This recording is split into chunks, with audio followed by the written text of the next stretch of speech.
What's going on between my ears? Everyone seems to be so clear, but I'm feeling foggy, I feel a bit threatened. Let's talk about it with Ronnie and Kevin. It's Mental Health Awareness Month.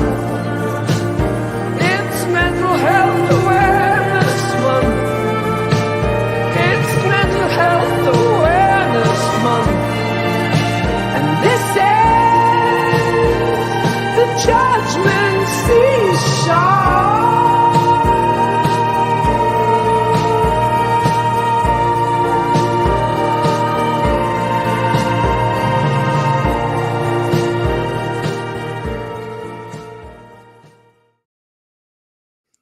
What's up, everybody? Welcome back to the Judgement Seesaw. Once again, joined by a great friend in the industry and a great personality in Kevin Murray this week. Dr. Kevin Murray, excuse me. But before we dive into you, as always, if this is your first time watching, the Judgement Seesaw is a term that comes from economics. It's been parlayed by the therapy industry to help people that struggle with social awareness, or even people that don't, learn to listen better. And the core of the concept is this: if you are judging someone, you can't understand at the same time, and vice versa. If you're being understanding, you're not going to be judging. And so it's about figuring out what side of that seesaw you're on when you're listening to somebody tell their story or explain something or present something. And it's a fun exercise. If you want to try it this week or even during this show, listen to Kevin and I talk and try to judge us and understand us at the same time, willing to bet you're going to have a pretty hard time with it. But that's the Judgement Seesaw. It's a fun concept that's helped me a lot over the years. And again, it's about understanding. And I want to understand you, Kevin, and let the listeners hear a little bit of your story and get some advice on mental health. So before diving into all of that, let's do a typical fantasy football plug. Got Kevin Murray on the show.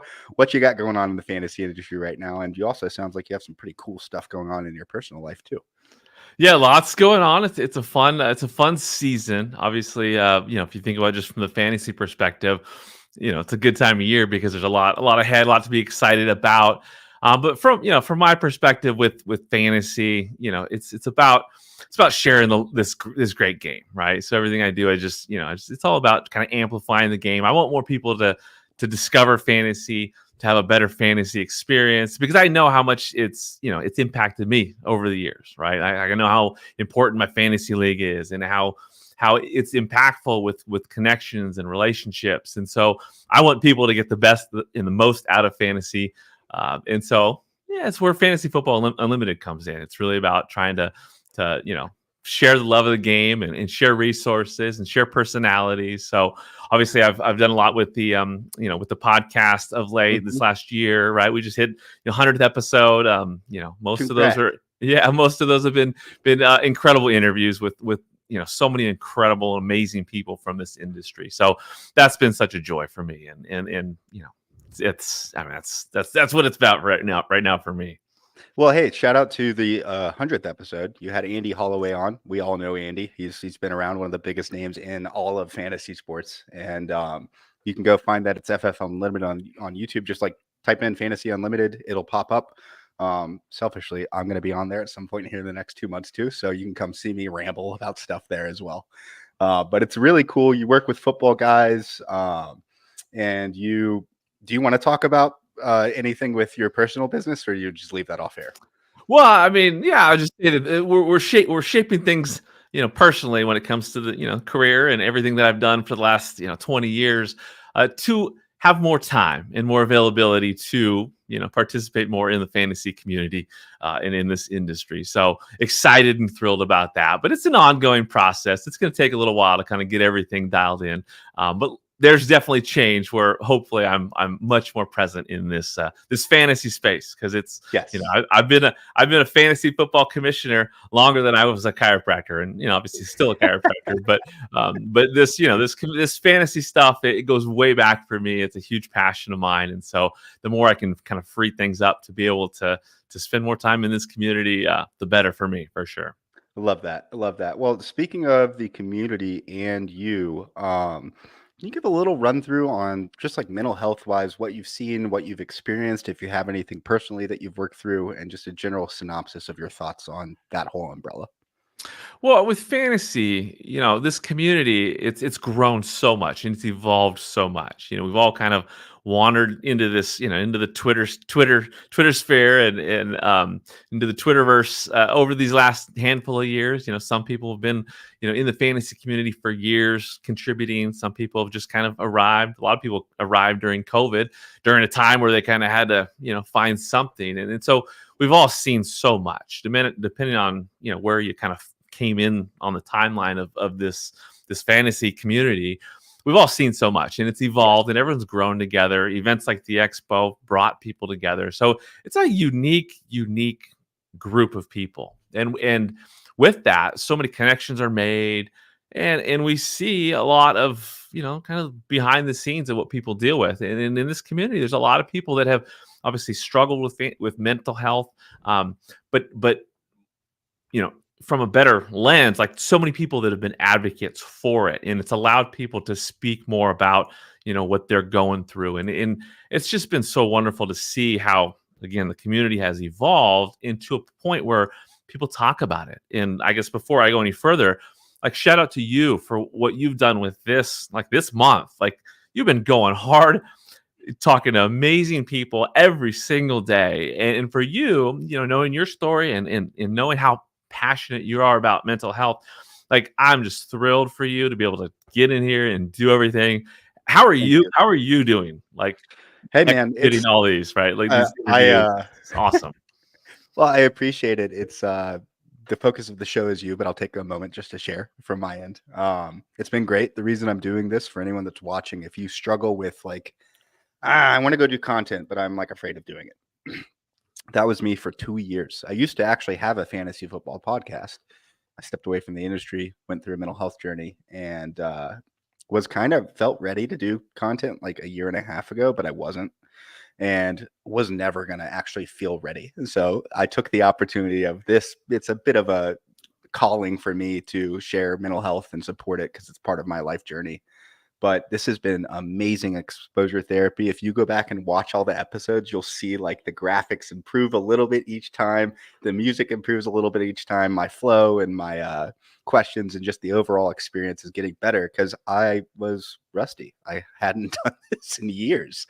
And so it's been good. I'm doing really well, but I would be lying if I said that this exercise hasn't given me a lot of anxiety. Like, for a good example, for you today, like, I just got you the show sheet and notes like a few hours before the show, and when I set out, I thought in my head, I'm gonna go get this stuff to people like 5 days ahead of time. They have time to read it, blah blah blah.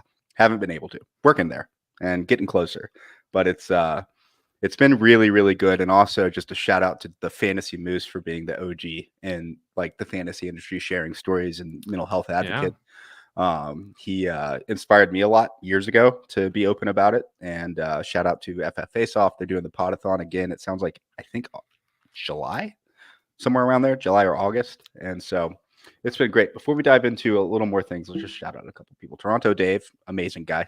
He's been in, I think he's watched every single one of these episodes so far. So what's up, Dave? And then Wendy Early says hello, one of my favorite people. She claims that Bob Harris is her bestie and JC Money Design is her best friend, but we all know that I'm really both. And so yeah, there it is. And then Calvin Brown, what's up? So move into you, man. Just like you talked a little bit about you've been around doing this for a while. Correct me if I'm wrong, but I think it's 1995. Well, I discovered fantasy at that time. That's when I started playing this game, right? And I fell in love. It was very early as a kid. Just I'm like, this is amazing. And I love sports. I love, it's kind of the same story with a lot of people. Like, you love stats, you love sports, you learn about fantasy. But at that time, no one around me played fantasy. I mean, especially when I was a kid, right? That's out of the newspaper. Yeah. So I kind of found it like on my own, and then I kind of worked my way into a fantasy league with a bunch of older guys, and I was hooked from the beginning. And it really is. It was at that time, and it is now still. It's that league experience, the connections that you make, and so. I played fantasy for several years. When I started chiropractic school, that's basically what I introduced to the class of that we were in, right? I'm like we're just starting this journey together. Let's do something fun. Let's do fantasy football. So I started a fantasy football league way back in the day with that in school, and the whole point was to kind of keep people connected and together. And so I think I just recognized early like how important it is. And you fast forward all these years, like my main league, it's family, it's friends from elementary school, junior high, high school, college. It's being able to stay connected. That's what I fell in love with so many years ago.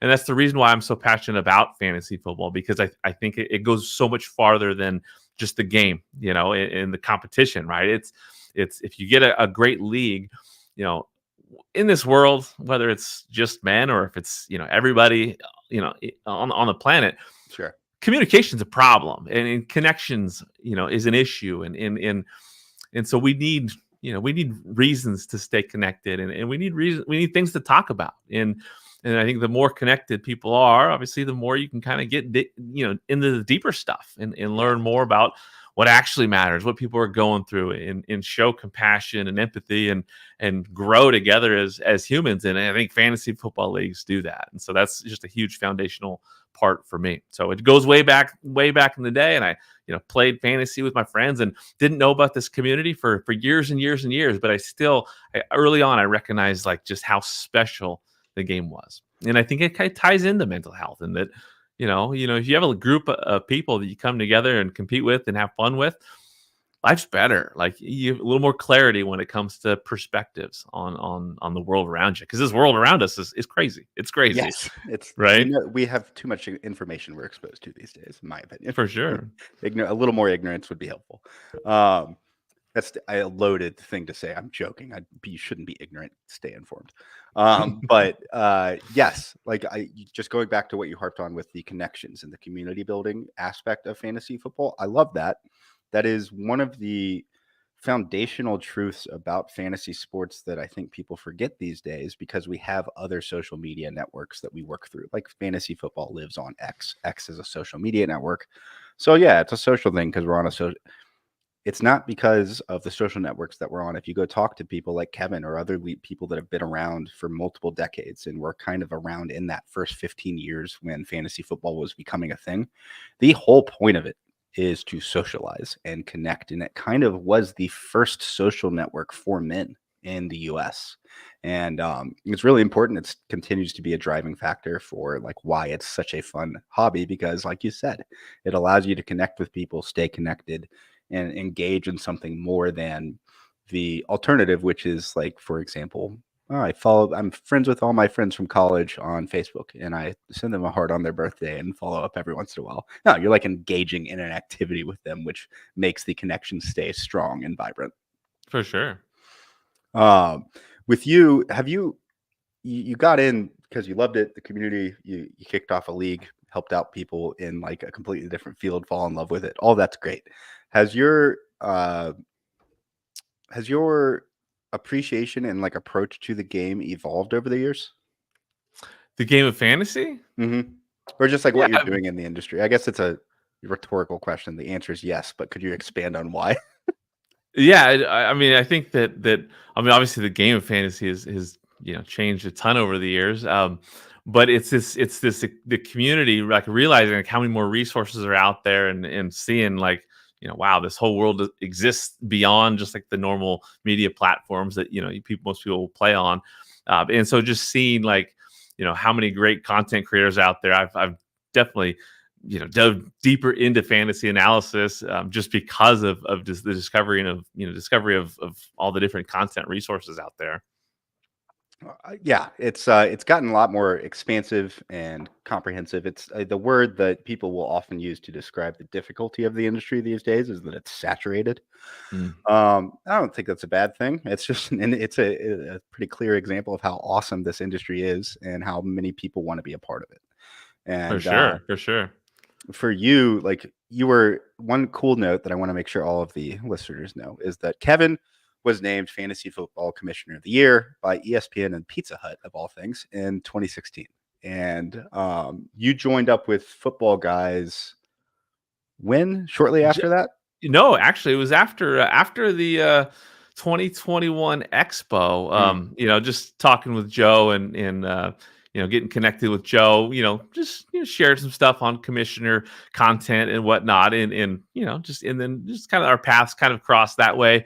And so it's been so much fun kind of being a part of that group, seeing how they work, because it's a great testament to just how to operate in this space, the way they've brought in so many great people together. Yes. And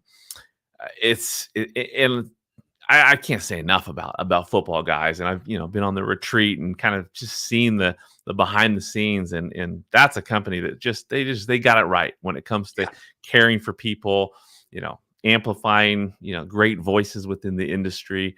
So it's been an honor to be associated with them in any way. I love football guys. We had Nick Whalen, who did a little work with them on originally. Had Dave Kluge.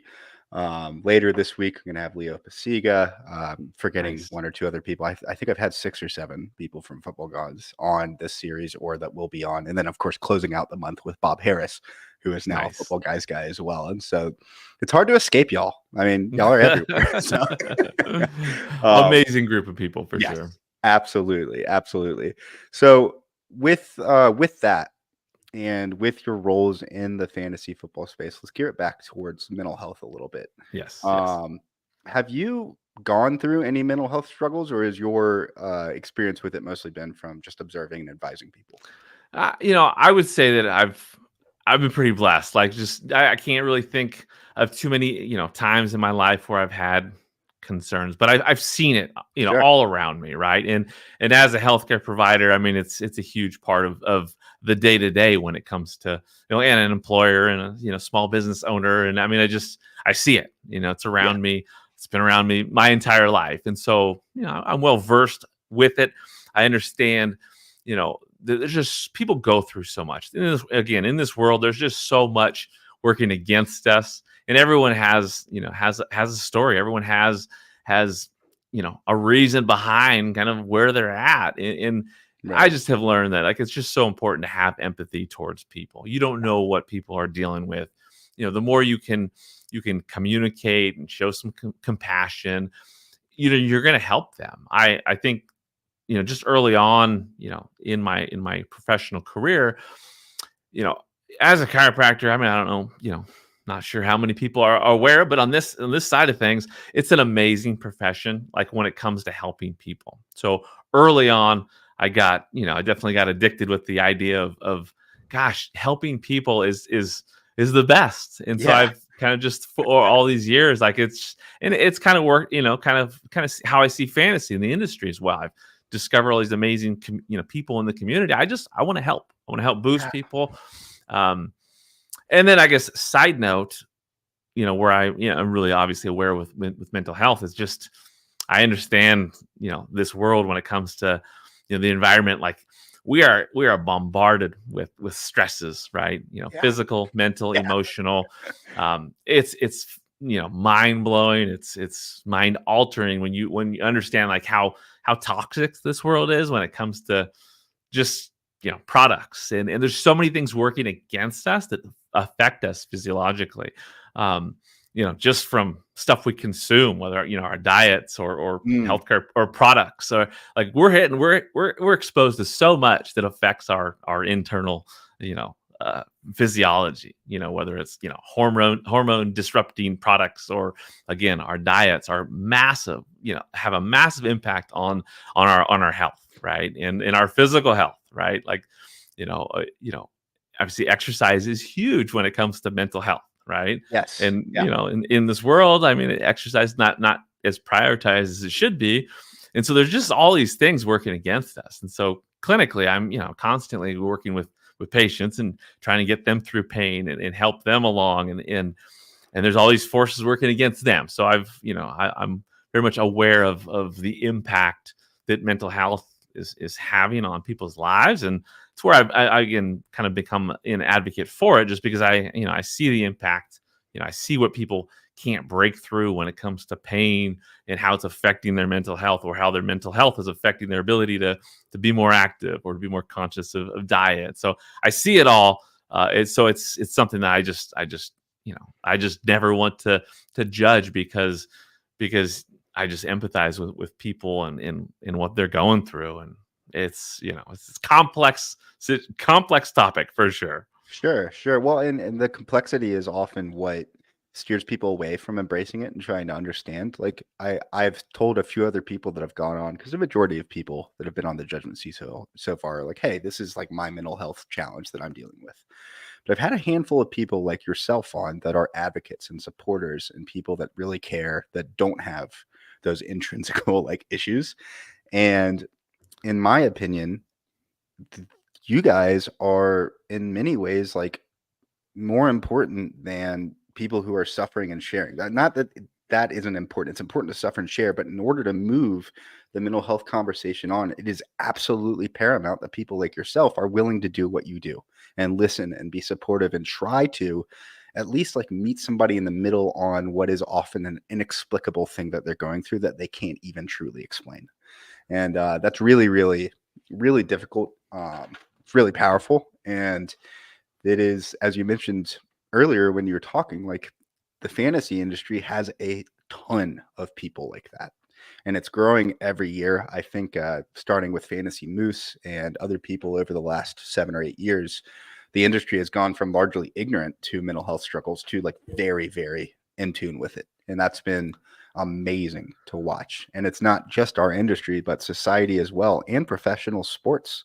Like the amount of athletes that are now speaking up compared to 10 years ago, it's like not even comparable.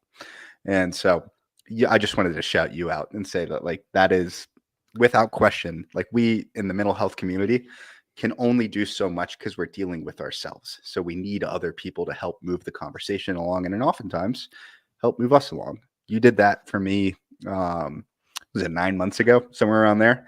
We met for the first time. I talked about everything I'm trying to do with AI, my visions, my uncertainty, so on and so forth. And you just listened. You gave advice. You were helpful. I cried at the end of that meeting and like you didn't bat an eye. So I appreciate you and people like that. Any thoughts there before I dive into one? Yeah, I always say that, everybody, like we're all on the same team, right? And it's not black and white. I think that if I think, reflect, it's not my life has not been perfect my entire life, or and it's not been great, but everyone should, we're on the same team essentially. We're all on the same spectrum and deal with similar issues. But obviously, some people deal with things more, and you gotta support people, right? And you gotta be there for others and help them, as best you can. Otherwise, to me that I can't see living that way. Yeah. Turning a blind eye when someone needs something. There's just so much we can do. Everybody that's an advocate for this topic can reach out to people with DMs or phone calls or texts and say I'm thinking of you, or give someone some encouragement when they don't expect it. Like those things go a long way. And I think everybody has the ability to do that. And so I definitely would advise and recommend people to kind of step outside of their comfort place and do things like that because you don't realize how far that can go. Yeah, a great example to that. When I had Josh Larkey and Dave Kluge on earlier, I told both of them on the show, and I've told them privately a million times. But people like them or you, that like you just mentioned, even just responding to a DM and saying, hey, that sounds cool, or I hope you're doing okay, yada yada, even if it's paired with I'm busy, I can't talk right now, but I love you. Like so many times over the last 2 or 3 years when I have been suicidal and in like a really dark place, having people in the fantasy industry that just like a little like leaf of connection, just a little token, kept me afloat. And I was like, all right, you know what? I'll get through this eventually. This sucks right now. Maybe I won't, maybe I will. But at the minimum, there's people that care. And that keeps me going. And so definitely agree with everything you said there. You talked about how stressful life is these days. And I'm sure you have patients that come in a lot of times who have issues they're dealing with that really go back to stress, and it builds up in your body. Oh, yeah. It creates like the physiological changes that happens after stress builds up are pretty wild. Yeah. How do you, and if you could give somebody in the fantasy industry advice on how to manage the stresses of life and like content creation, What would you give? It could be like a list of 5 things. It could just be like your general thoughts. But how do you approach that, and how would you recommend other people try to approach it? It's hard because everyone's trying to move somewhere when it comes to like when you're creating content. They're trying to grow, trying to do something, try to accomplish something, and so it's easy to get hard on yourself when it comes to not meeting your goals and meeting your expectations for yourself, and it's understandable when people can kind of get wrapped up in that. But you got to give yourself grace as much as you can, and set goals. Try to be as realistic as you can about those goals. But at the same time, like, I guess one thing that I love with this community is that the majority of people are trying to create a career that's a dream to them, right? The passion behind fantasy sports and having a career in fantasy, like it's so cool to see how people are chasing their dreams. Reality, it's hard. There's full-time positions, not a ton. Yeah. The reality of making money in this industry, it's things are working against you. hmm But I still think, chase your dreams, set goals, but don't be so hard on yourself that when things don't go on the same timeline that you want to see them hit, because reality is, again, there's a million things working against us. Just do the best you can to move forward, set goals, have a vision. Because that's one thing that, like, if you have a vision, you see where you want to be. Like, there's a lot that goes into making things happen that way. So have some clarity when it comes to your vision. Set realistic goals.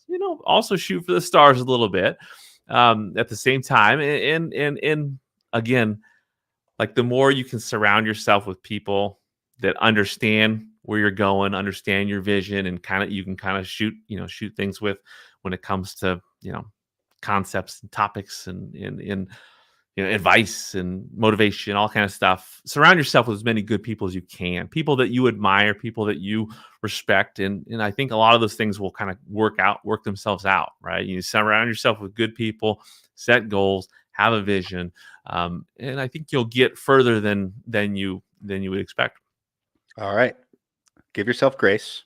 Going to talk about that first because it goes back to the first episode. Nick Whalen, like, in the end, he was like, got a lot of things to do. Everyone should take care of themselves, but having grace and being grateful to you and to the people in your life that support you and that you can support is fundamental. It's one of the cornerstones of a happy life. Set realistic but fulfilling goals. Have a vision and create clarity for yourself, and surround yourself with people that support and understand your dreams and approach. Did I summarize that okay? I think you nailed it. And like you said with Nick, that gratitude. I remember watching that episode, and it's having gratitude for just the basics, and understanding, like, wow, like, my situation is better than I'm thinking it is, right? Like, and appreciating where you're at and then building from there, I think is huge. Yeah, it's just talking about myself again. This whole month, I've had to really like retrain my brain on getting away from cataclysmic or downtrodden thoughts on where I am in relation to the industry or in life, or take fantasy football out of it, just how I'm doing. Be grateful for myself. We talked about it at the beginning of the show. I'm like, not everything's going perfectly, but I'm doing this series and it's going well, and I'm having my friends on, and I feel like I'm starting to understand on a fundamental level that I am a part of the fantasy industry, rather than just on a surface level, like, I am part of this industry and I want everyone to think that. I'm starting to believe it too. And that is Nice. because of, like, I'm giving myself grace, and I'm willing to just like stop beating myself up over things. And it's taken action and a bit of an ungluing to get there. But yeah, grace is like super, super important. If somebody is religious and they go to church, you're going to hear about it nonstop. And it's not just something that's helpful for religious conversations. On a fundamental human level, it's really, really paramount. So For sure. It also made me think of just like, Scott Fish's mantra with, work hard and be a good person. Like, you got to put in the work, right? Like, you got to put in work to move forward.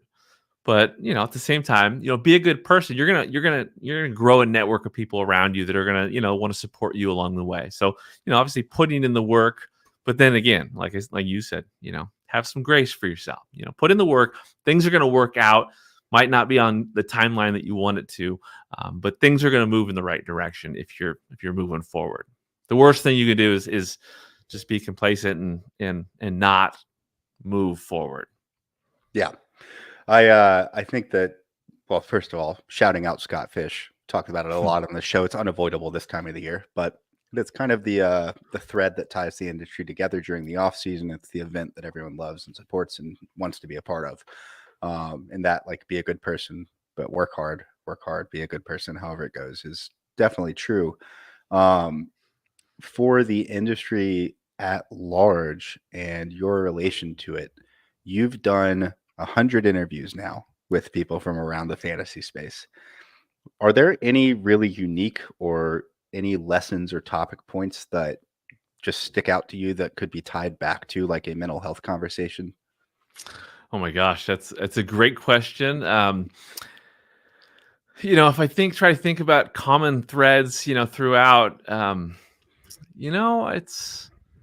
that's a good question. I have to really think about that one. There's just It wasn't in our show I've sheet. I learned just so thought of much. it. Sorry. Yeah, no, I've learned so much just listening to people's journeys, and whether it's interviews that I've done, or like Casey Kasem, like the interviews that she's done, like these kind of platforms are amazing because the stories that you hear, there's so much inspiration tied behind that, and the idea that people can come from every single different corner in this country and every single difference when it comes to just how they operate in the world, the lives that they live, but everyone has that common, there's a journey that took them there, and there's so much inspiration wrapped in learning about people's stories that can kind of motivate you if you are looking for a career in fantasy, if you're wanting to dive deeper into creating fantasy content, learning about these people that have done significant things in this space, and where they came from. And it should give you more clarity as to, like, okay, well, I can relate to that. I think the more relatable you are, or the more you can relate to people's stories, the more it inspires you to do it and move forward. So just, such a blessing to have, all these amazing people on the podcast. And it's just so fun to kind of hear their stories, and so much of it is, I think mental health, you can wrap it, you intertwine it in everything that we talk about, right? Yeah. When it comes to, overcoming challenges, with the industry, or overcoming, concerns that they might have had about, getting to that next level. I think that it's a huge part of it. I think that mental health, it's unavoidable. So the more you can kind of embrace, concepts behind, stuff like everyone has a lesson they're teaching on these shows that you're doing, like, consume this content, bring it to your world, and move forward with it. I love that. I think that it does, like, everyone does have their own story. It is going back to, like, as kids, we were, and at least in my generation, it was like, you're unique. Everything you do is unique and you're special. I'm like, I don't know that all of it is. But yes, there is like a unique thread to each of us. And this industry does a really good job of embracing that. Again, though, it goes back to, like, you got to be a good person. You got to put in work. And if you do those two things, whatever your idiosyncrasies are, or the things that make you different, actually will become a bit of your brand and kind of why people love you. And it's easy to get caught up in looking at a field like the fantasy space and saying, all right, all of these guys do content, all their stuff kind of similar here. I got to be like that. And if I'm not like that, I'm not going to be successful. I disagree with that mentality completely. And it's one I used to hold.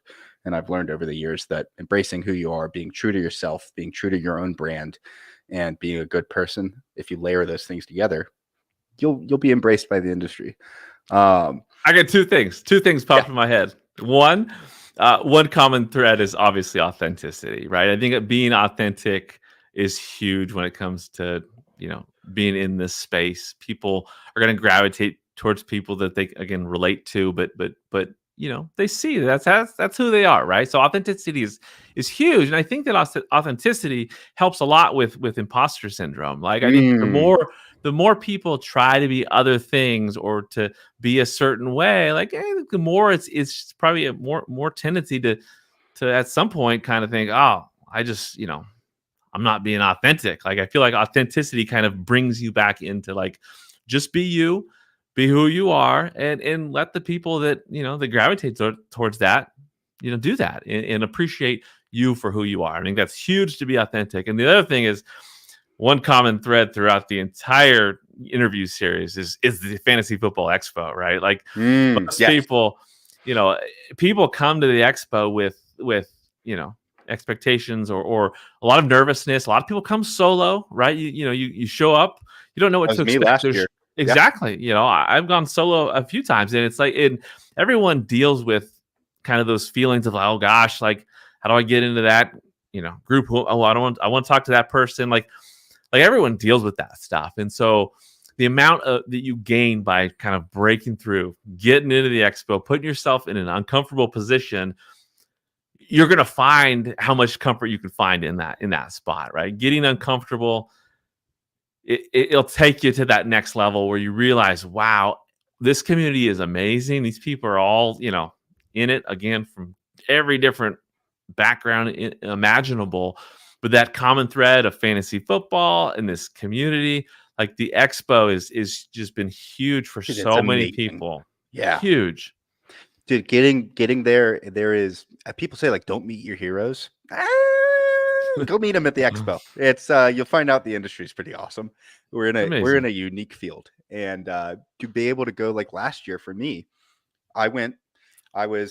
you and I talked shortly after. I didn't know what my place in the industry was. I didn't know what people thought of me. I'd been out, and I went there and like share a beer with Andrew Behrens and go hang out with Joe Bryant for 5 minutes and talk about AI stuff, and then like go move on. And all of these people that you rightfully are very busy, have large followings, and are very hard to get a hold of because they are so dang busy.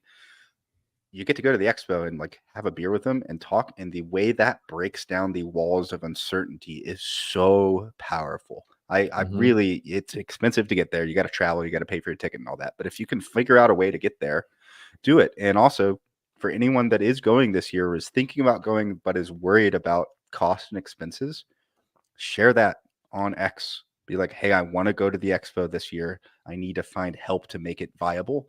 And the community will figure that out for you and figure out a way to meet you in the middle and give you a ride or this and that.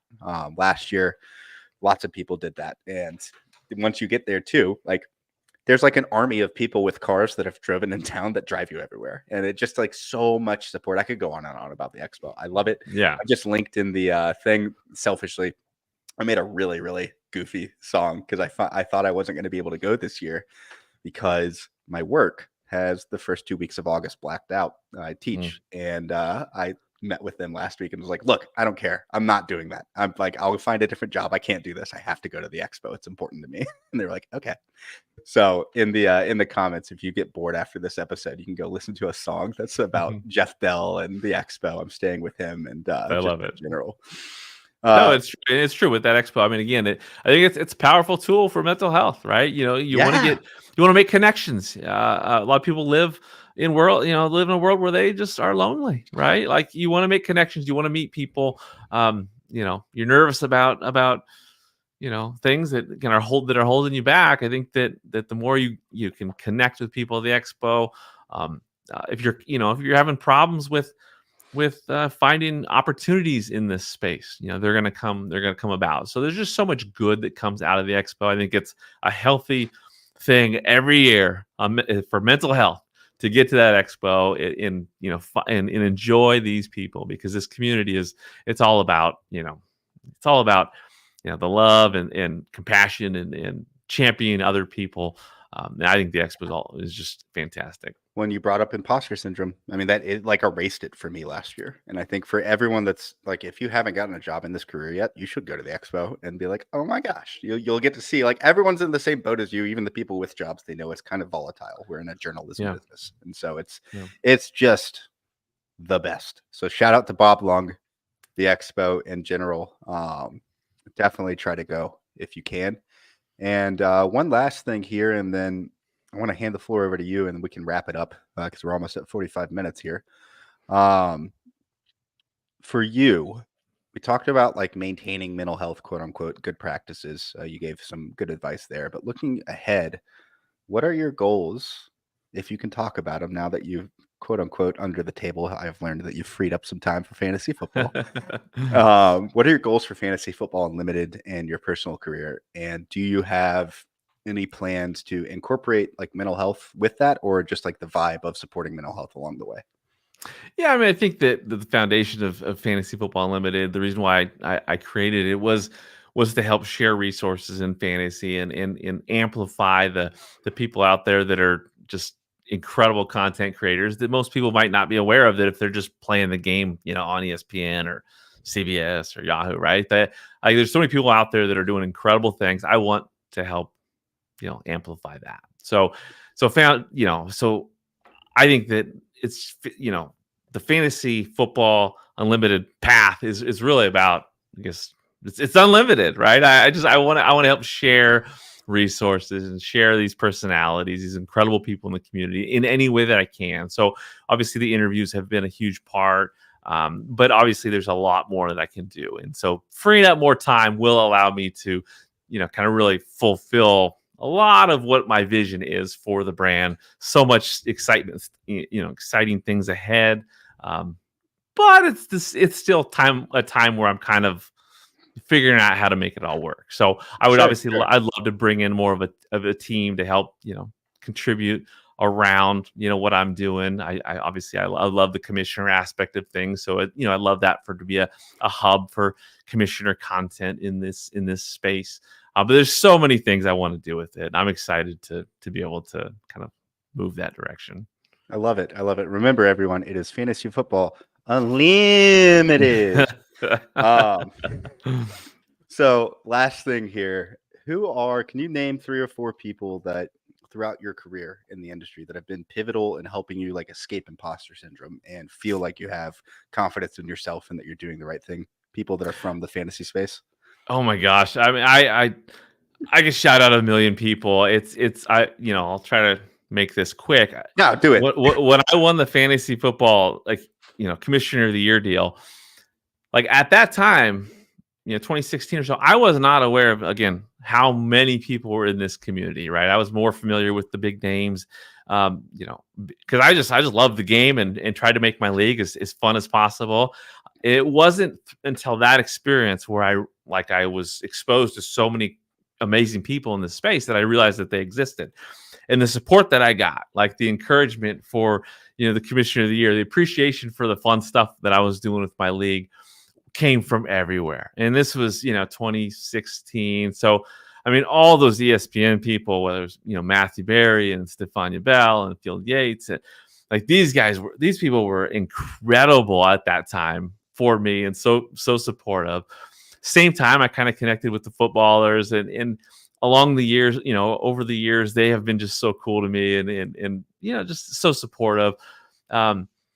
But it's not just, some of those big names. There's just so many, so obviously like Scott Fish was great. Like when he saw I was doing a lot of fun things as a commissioner, I'm sure he appreciated that. And so we connected, years back. And so since then it's just, on every level, if you look at like a lot of the interviews that I've done, I mean, I've been blessed to meet so many cool people. And most of these people I've had a relationship with in some way. Very few interviews are people that I've never even met before. So every single person there has been encouraging, but my league mates are amazing, right? Just casual players that have they love everything that I've brought to the league and they've supported me the whole way. And I can't give shout outs without giving a shout out to my daughter. She's 11. Our daughter's amazing. My wife's amazing, but our daughter, like she just, her support for me and encouragement is off the charts. So there's just been so many great people. I could, again, you name every single person that's industry, they've impacted me some way. I love that. I mean, well, you're blessed with that for sure. It's cool to be around, and it's not unique to you though. First of all, that I said that out loud and it sounded aggressive. You are blessed. You're not like lucky that you have these connections. You know what I'm trying to say? Like that is, it's a blessing to have a community that's able to rally around you. And I think that it's also something that's been true for many other people too. Selfishly, I'd say the same, like you talked about, most of your episodes are people you connect with. Yeah, that's like this whole Judgment Seesaw thing. I pretty much dipped into the well of connections that I have. And it's just, could ramble on for 5 hours more about how special the fantasy football community is.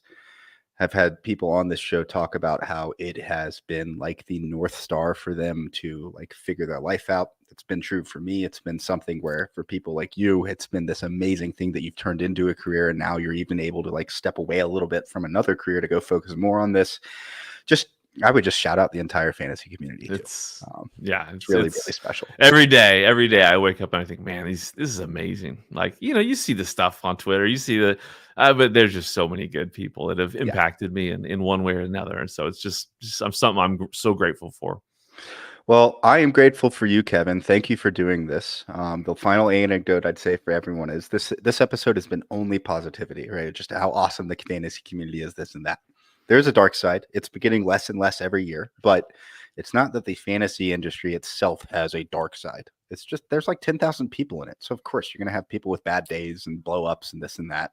And in the end, when those moments arise and as a community, we collectively see drama happening or something a little rocky going on, I encourage everyone to try to visualize the Judgment Seesaw and put yourself on the understanding side rather than the judging one, because you never know what that person is going through, why they're tweeting what they are, why they're sharing what they are. And it's much better and more supportive as a community to just, if you want to say something mean, just give them space instead.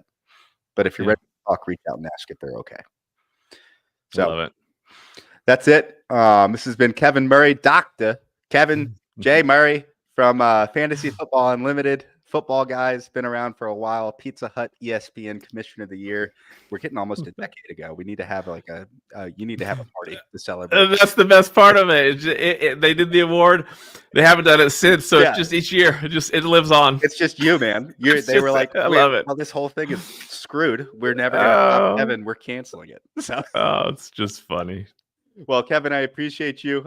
Shout out to your channel, to all your people, to football guys, everything behind you and everything in your future as well.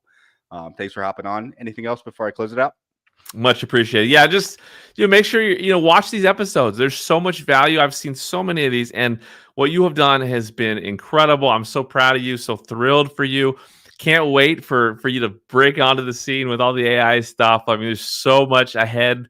I talked to Andy just a few days ago, and I asked him about the future, and he definitely mentioned AI as a huge part of content in the future. So you are definitely a trailblazer on this.